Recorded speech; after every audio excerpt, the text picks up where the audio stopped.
আমরা অনেক সময় ক্যান্সারের স্টেজ এবং গ্রেড এই দুইটা বিষয়কে এক করে ফেলি বা গুলিয়ে ফেলি। আসলে এই দুইটা বিষয় কিন্তু পুরোই আলাদা।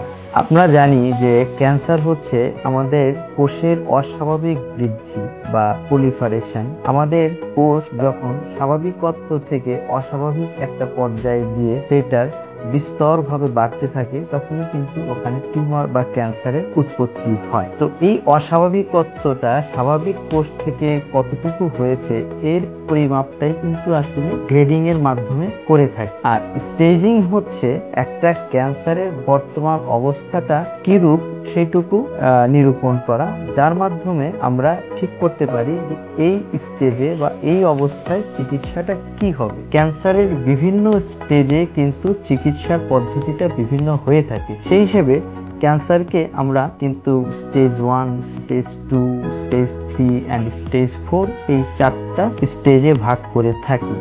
স্টেজ 1 এর চিকিৎসা, স্টেজ 2 চিকিৎসা কিন্তু স্টেজ 3 বা স্টেজ 4 এর চিকিৎসা সবসময় একরকম হবে না।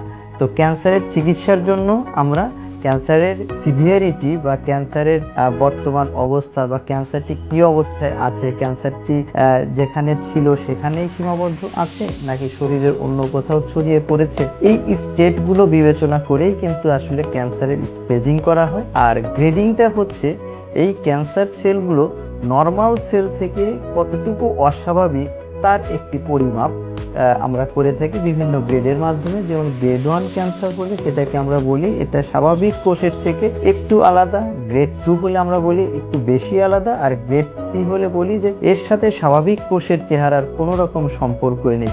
এবং এই গ্রেড 3 ক্যান্সারগুলো ইউজুয়ালি একটু অ্যাগ্রেসিভ হয়ে থাকে।